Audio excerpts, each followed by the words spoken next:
Hello, this is Lisa Russick with the podcast We Are All Psychic. It's just me today, and yes, I still think we're all psychic. First of all, I'd like to ask for some more wishes and love and prayers and angels and gods and whatever you want to ask and help, candles, anything you can for Misty and her mother. Going through a rough time, sad time for them right now. And Misty, everybody loves you, everybody, and they mean it. And everybody who does love you really does, with all their hearts. And we're all hoping that you guys will be okay. And we know you can do this. We know you're strong. We all admire you.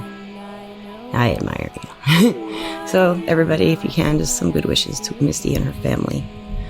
And so it's not a long podcast. I was actually just closing up my office today. I've just got to go and get my furniture hopefully soon. As you know, Terry from the Cartomancy and Cat Love podcasts, she and her son and husband are going to help me get my furniture out. So I have to close that office. Didn't really work out.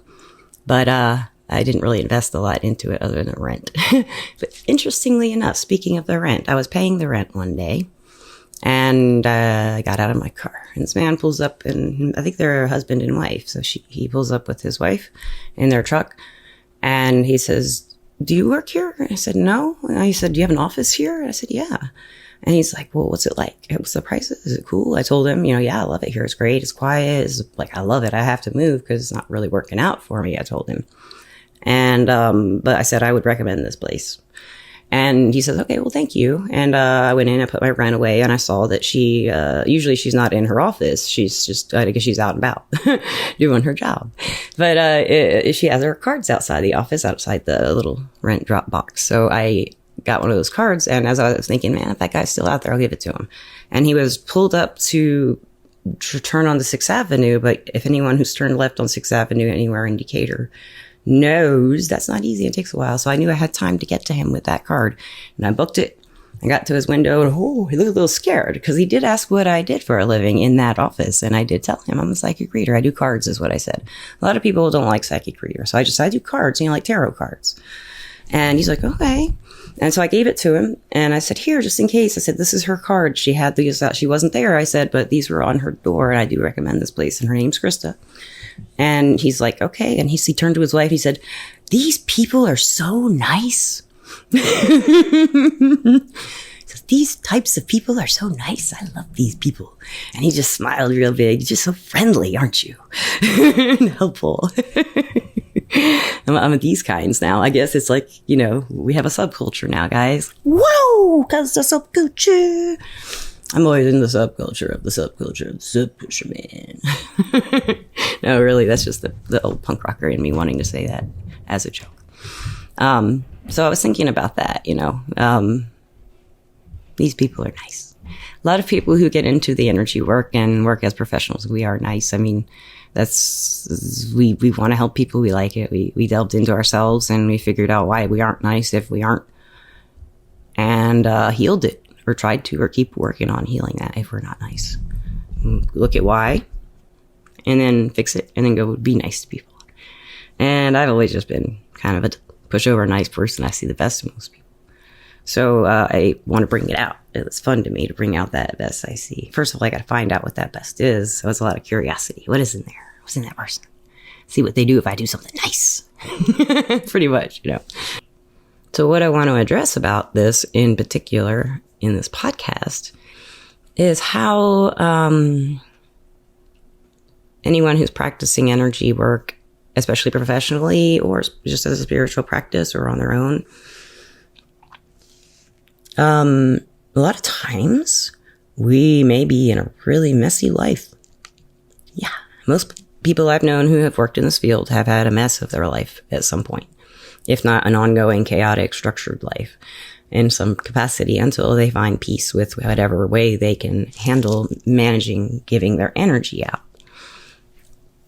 I see a lot of people who are just naturally giving their hearts out. Just everyone to everyone, just giving their hearts away. And they have so much love to give, they don't care. I had a client like this, and she just loved that she had all this love to give.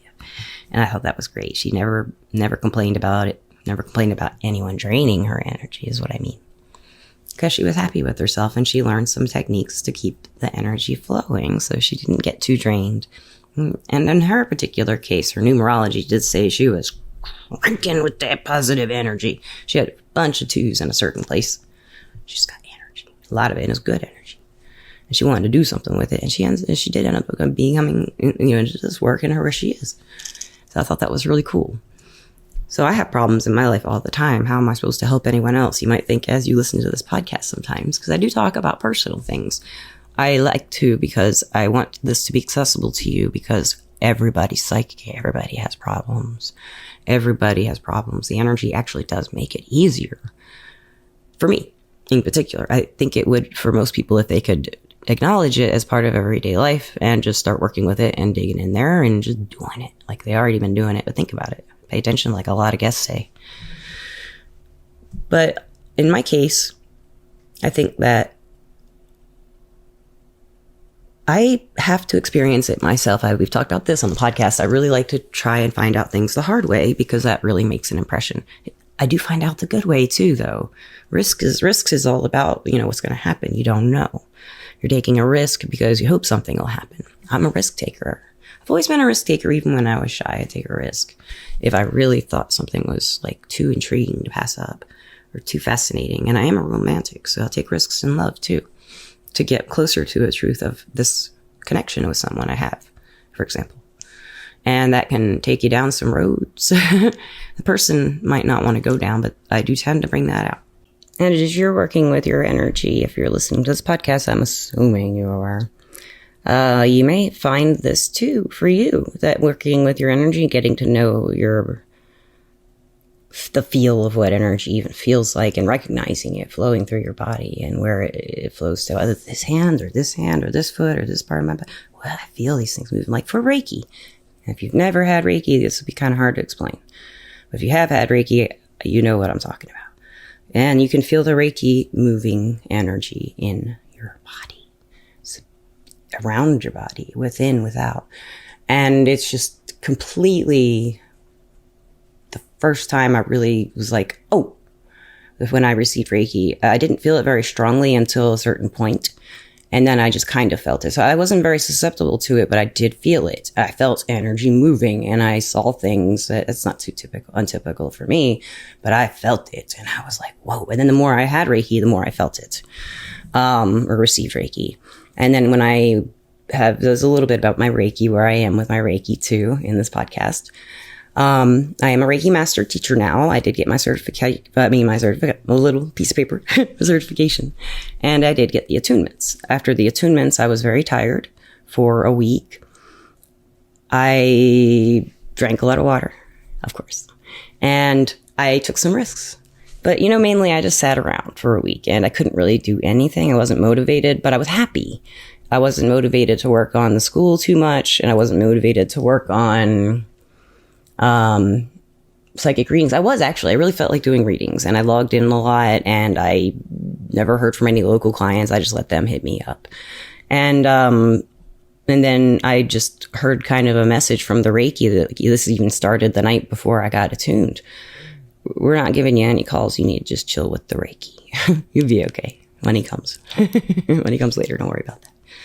So it's, I love working with the Reiki. It is stronger now, and I am dying to give somebody Reiki. And if you listened to me talk about Reiki before, I've never, before being attuned to the master level, I didn't have an interest in giving people, human beings, Reiki much. I wanted to put Reiki within me. I wanted to give me Reiki, and I wanted to give animals Reiki and stuff Reiki. And speaking of animals, Ian loves Reiki. He's up here right now. He wants some Reiki. Oh yeah. He says, not right now. We're doing a podcast. And I don't, everybody does Reiki a little differently. And I need some practice on some people, for real. Because I have done Reiki on people with Reiki 1 and 2, but not much. But now I have this drive that's the only thing that's really changed there's a lot of other things that have changed. But as far as, the energy has changed within me since I've been attuned in a good way. And there was a deal made. If you ever listened to that podcast where I talked about, I didn't know if I wanted to make that deal. The deal is, you don't have to stick with the deal if you don't want. That's what they kind of explained to me. But and what I mean by they, I don't know. It's just the Reiki. The Reiki feels like a they. I don't know how to explain that. It feels like a they. It's like spirits. But it is one spirit, too. It's kind of hard to explain. It's an energy, too. It's a consciousness. I don't know.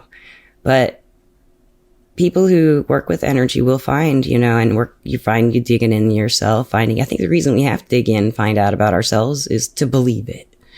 These words are real things and happening to me, happening to you, Einstein.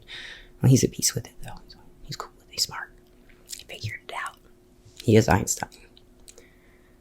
It can help in ways of keeping from, for me, in my case, one way it really helps working with the energy is to calm down and just listen to other people and try to talk as honestly as I can to other people, so there are no misunderstandings later.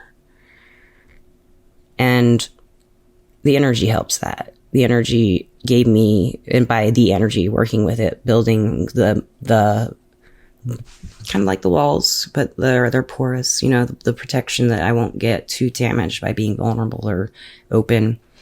Energetic, protection, not like walls up, nobody near me, but like energetic protection, like we've talked about with Akasha and stuff like that on Akasha Prime on the podcast. So I do that stuff and I just project my energy. And you've heard me talk about that before too. I like to project as an empath if I can. I can just project. Sometimes it does get drained out, but I use that battery. I'm pretty good, but sometimes and it's got to go boom. And but that's something that really made my life better because I could be with people again in a lot of situations where I could be in relationships like romantically again when I learned how to do this batteries techniques that I've talked about on the podcast before with the empathy. And when I learned to shield or protect or, filter the information coming in, and especially with the spirits in my case as a medium, having them all just shut out. I don't shut them down. They're not allowed in. But I just kind of like, I'm not paying attention and I just don't look at them. I'm just not there unless I want to see them. And that took a little while to get down. And antipsychotics helps, honestly. I don't take antipsychotics anymore, but they still don't come around. They do take medication, of course, but I don't take that anymore. I do think that a lot of us, in my case, I learned a lot of this on my own with my spirit guide's help, with Sam's help, my spirit guide, Sam. And when I got older, with my mentor, Phil, and then with now my friends and every single podcast guest has taught me amazing things. I feel like the most educated psychic on the planet. Educated, not psychic. I'm not the most psychic, that's for sure. But going back to us having messy lives, not always. We have beautiful lives inside our hearts. Most of the time, if we have worked with the energy, because the energy brings the divine love. And everybody feels the divine love at some point. If you work with the energy, you can work on accessing it in whatever way it will work for you. If you can feel divine love, you can clear it all out. And you can say thank you. Every time you say thank you, you kind of feel a little divine love if you mean it. And you're welcome, too, if you mean it. It's hard to say you're welcome sometimes. I don't know why. Some people do, some people don't. I did something for you. And they say thank you, and you feel great about it. They say thank you. You're welcome. And they feel like snob or something like, yeah, I did this for you. I think that's why people don't like to say you're welcome too much. Having a lot of different kinds of experiences and making a lot of mistakes in my life and having some successes by taking risks has made my life full, and I appreciate all the things that worked out. And I appreciate the lessons too. Sometimes I don't appreciate the lessons too much when they're happening. But I usually try to find a way to look back at it and go, look at this, look at all the pieces. What was the whole picture? Look at the pieces of the picture, And I think that is how I prefer to do life, because I want to teach it to other people if I can. And I want to help other people with whatever I messed up. Not that they're going to do what I say, but I can like understand and help them process the stuff. Like I have had friends now that help me process things that I'm going through, like my breakup. It was last month or beginning of the month. Like the changes in my life, like the decisions I make, they help me with everything. I went to Nashville this past weekend and I saw Billy Strings. I got up on the rail and I danced my little heart out, and I had a great time, met some wonderful people. And I'll probably go back, I hope. I know I'll be back for the Ween show. Kev just found out Ween is playing in Nashville on April 20th. You know I gotta be there. April 20th marks 2 years in this apartment. On my own in this condo. And I just can't believe I've been here for a whole 2 years. That's great. And I do love this place, and I need to clean it up, but I have to wait until all the office stuff is here because I have so much stuff to rearrange. I have to figure it out. Gotta wonder, figure it out. Listeners, maybe I'll ask some feng shui guests. I don't know any feng shui. If there's someone listening who is a feng shui expert and you would learn, has an interest and understands it at all and would love to do a podcast, then hit me up. And I think Savvy knows some stuff about feng shui. I might talk to her next time I'm in the garage and see if she does. See if we can get her to open her mouth and talk. She has amazing things to say. I think she gets a little shy in front of the mic. So, and if you don't know what I'm talking about, we have garage sessions with Savvy and Andrew. We just started. Just me, and when Misty gets back, she'll probably join us. We sit in the garage and talk about our experiences. Weird ones, what they are. We love it. And let's see what else. News. Oh, well, can't forget Everclear. Everclear is our sponsor. I love Everclear. It's also a website, everclear.com. Everclear is a place where you can get advice from psychics and empaths so you can get the clarity you need to create the life you deserve. I'm an advisor on Everclear under the name Lisa P, Leesap. And the school is up. I have had that Reiki attunement and I haven't been able to do it yet. Angelina has some classes. Jennifer Love has her class I still haven't put up. And I do believe Joni sent me some classes. So I've got a lot of classes to upload for you guys. It's really exciting, and I just haven't had the oomph. Something was missing, and I think I figured out what it was. And maybe it was the Reiki Master attunement. Maybe it was a million things. But I think I'm ready to do it. And if when that happens, I will let you know. And lastly, Jennifer Love and I will be going live on Facebook on my Psychic Readings by Lisa, and I think it all shows up on her Jennifer Love page. These are our business pages or creator pages. It's like the podcast page. I'll put a link to my Facebook page for the podcast in the description of this podcast, so you can just click over on Thursday if you want some love advice from her mainly. And I'll be getting some from her. I'll give some too. And that goes back to, like, if you have such a messy life, how can you give advice? Well, it's more about, like, understanding what you're going through, because if I've been there before or trying to help you, if I haven't, ask the right questions, get you to understand. Maybe you can explain it to me, and once you've explained it to me, you'll understand. I'll have to work together at the energy. Works better that way anyway. So we'll love to see you, Jennifer Love and I will. And we're going to try to do it every Thursday at 5 o'clock Pacific, and that is 7 my time Central, and 8 o'clock Eastern. What it is, Facebook started doing an audio live instead of just a visual video live. So we can do an audio together from our pages, a podcast basically. We'll see how it goes. If it's a good podcast, we might throw it up on Make a Podcast. But it's just audio. We'll talk about love and romance and metaphysics and all these concepts we talk about in Jennifer Love's Love series. And we got our cards out. We'll have a lot of fun. And whoever wants to come in, I think they put you in like a waiting room. You go in, and then we bring you on to the audio. You're not seen. Nobody sees you. They just hear you if you want them to. Yeah, you want them to. Yeah, too. And so I guess you'd have to unmic. You might be unmuted right away, and then you can ask us questions and give us your situations, and we can help you. And we want to. It's fun for us. It's free. I mean, we're just doing it because we want to. And we just love doing it. We've done these things together a few times, and we just have so much fun, and she's great to do this stuff with. And I don't think I have any other news for the podcast regarding the podcast or the school. Everything's great. I do love my hosting app for the Rustic Psychic School, Abby Pie. You guys are awesome. Thanks for all your help. I'm sorry for all the misunderstandings around Christmas if you're watching this. And last in the news, I see that we have been watched on the Apple podcast list in Canada and Australia. And these are 2 new countries that I haven't seen on our top 200 in the Apple Podcast Store under spirituality. So welcome, guys, and thank you for listening to us. And listeners, of course, thank you for listening, all of you. And line watchers, if you watch, thank you for watching. Hope you have enjoyed this, and I hope that you enjoy all the podcasts and the more that are to come. And thank you always, always, always, always, always for writing anything to us. We love emails, and we're always looking for guests. Lisa at weareallpsychic.com. Lisa at weareallpsychic.com. No apostrophe. Goes to the internet, says no to apostrophes and those kind of addresses and stuff. So, I guess everybody have a wonderful time. I've said I love you about 50,000 times. I'm gonna go pet a fat cat, eat some dinner, chill out. Wow. Thank you so much. Have a great time wherever you may be.